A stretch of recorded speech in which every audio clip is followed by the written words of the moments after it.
Pozdrav svima i dobrodošli u novi video. Evo dok se kandidati malo odmaraju, ostale će još dve runde do kraja. Pogledat ćemo partiju koju je želeo Marko da vidi. Pozdrav za Marka. U pitanju je partija između Bernd Larsena i Borisa Spasskog. Igrali su 1970. godine u Beogradu, tadašnja Jugoslavija, i u pitanju je turnir USSR protiv sveta. Runda 2. Bernd Larsen znači bele figure, Boris Spasski crne figure i krećemo. Partija je trajala vrlo kratko, s obzirom da ih velemajstori igraju i to na ovako jakom turniru. Više o turniru na kraju videa. I ovde je Larsen znači igra vrlo provokativno B3, ideja je znači lovac na B2 i pešak na C4 ili pešak E3. Znači, Nims Larsen napad, pešak ide na E5, lovac B2 i skakač na C6 crnog. I kao što sam rekao, ideja je znači C4 ili E3. U ovoj partiji je igran pešak na C4. Sledi razvijanje skakača ovde na F6. Znači crni standardno otvara svoje i razvija figure. Beli igra skakača ovde na F3 i sada bukvalno ovaj potez se traži da se odigra. Pešak na E4 da se napadne skakač, što je i Spasski i uradio. Znači sada je napadnut skakač i beli igra skakača ovde na D4.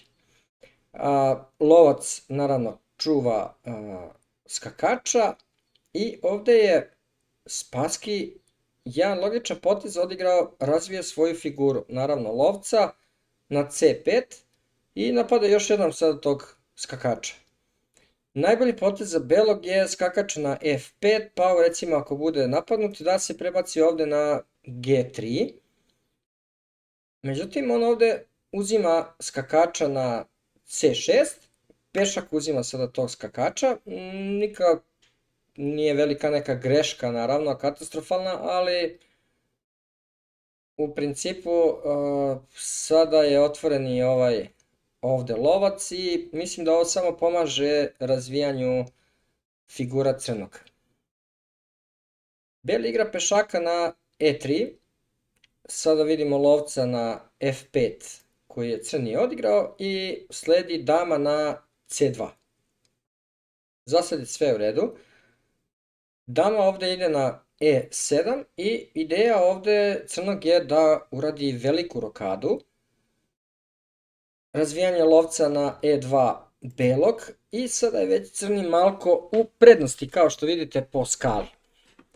Crni velika rokada i kao što vidimo sve figure crnom su razvijene. Kralj je siguran, top je već na poluotvorenoj liniji ovde i minus 0,8 kaže računar da je već za crnog. Skakač na C3 ili pešak na H3 su najbolji potezi za belog ovde. Međutim on igra pešaka ovde na F4 i sada je to jako velika greška. Kralj je ostao u sredini. Ampasant naravno može da bude, da se uzme ovaj pešak ovde, ali Spasski je odigrao vrlo odličan potez, znači napadački. Skakač na G4 je igran. Sad, ovde je pešak na G3 odigran. Da se spreči, znači, dama ovde na H4, to je ideja crnog. Ja sam ovde obeležio neke poteze, čisto da vidite da apsolutno nikakve šanse ovde više beli nema. Lovac ako uzme ovde skakača, sledi dama na H4 šah, pešak recimo da blokira, dama ovde uzima figuru na G4 i sada su ovo sve ovde slaba polja pored kralja. Takođe, postoji neka i mogućnost žrtve ovog topa ovde, za ovog pešaka ovde na D2, o tome malo kasnije. recimo da se uradi rokada, ni to ne rešava problem belom zato što top sada uzima tog pešaka, što sam rekao. Recimo da skakač uzme topa i sledi skakač uzima ovde pešaka na e3, napadnuta je dama, napadnut je top i takođe postoji mogućnost otkrivenog šaha ovde. Vrlo veliki problemi. Dama ako se skloni na c1, sledi dama na h4 ponovo šah, recimo da se blokira, dama ide na h3, lovac je tu i ovo je već -3, sledi, ja mislim, uskoro i lovac recimo da veže skakača, ali ovako nešto dolazi -3,5 je već. Znači, beli bukvalno ne može da se izvuče. Larsen je pokušao sa potezom pešak na g3 da čuva to polje od dolaska dame i sada sledi pešak na h5 crnog. Odlična ideja da se produži na h4 i da se krene u napad naravno dalje po toj kraljevoj strani. Kralj je ostao u centru, bukvalno. Najbolji potez je skakač ovde na c3 da pokuša malo nešto da razvije te svoje figure, ali kažem, crni je već u jako velikoj prednosti. Tako da probao je beli ovde sa pešakom na h3 da napadne skakača. I ovde je igrao pešaka na h4. Pogledajte ovo ideju. Odličan potez. Znači, žrtvuje skakača.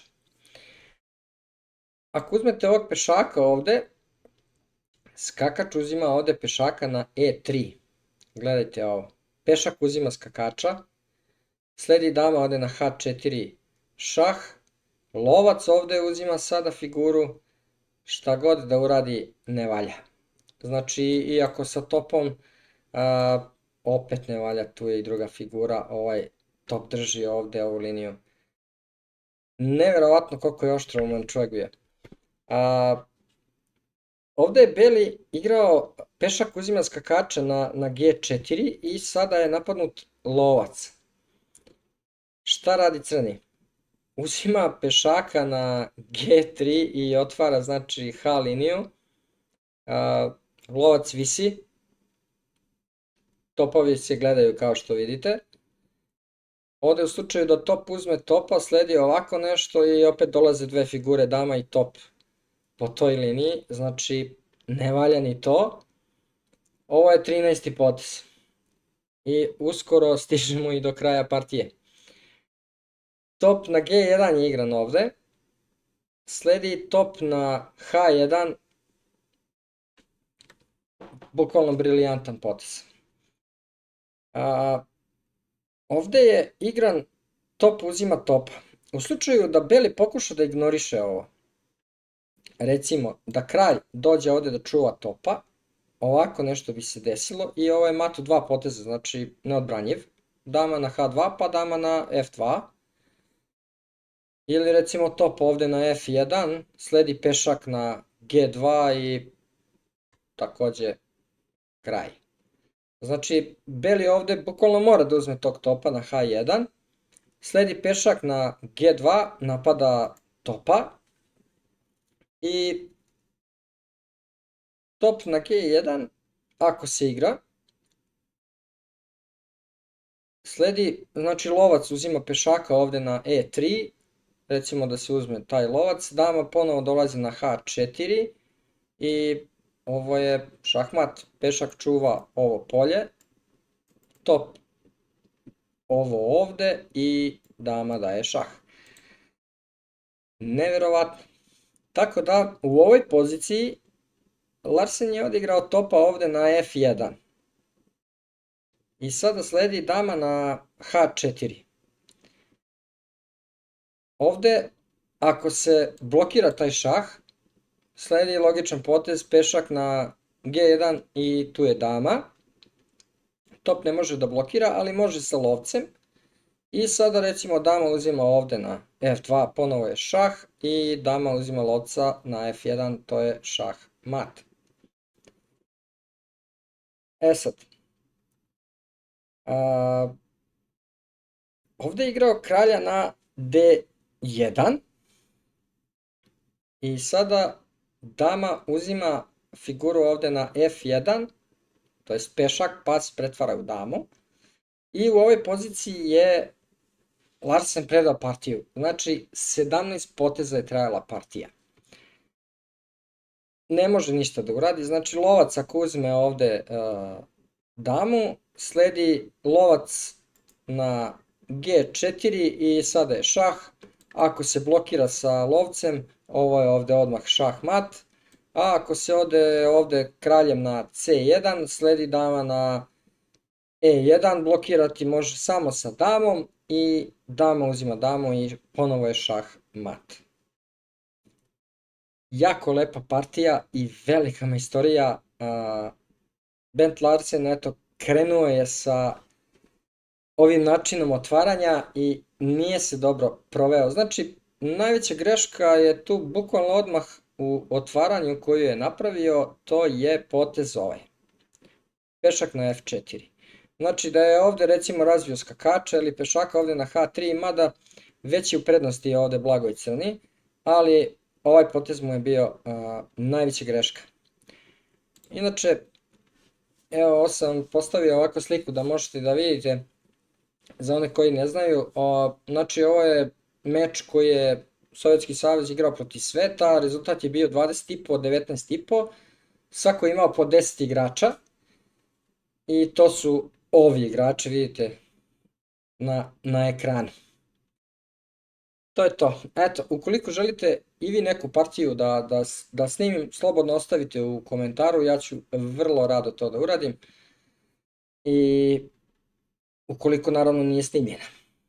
To je to. Čekamo sutra kandidate pa se vidimo u novom videu. Pozdrav i svako dobro.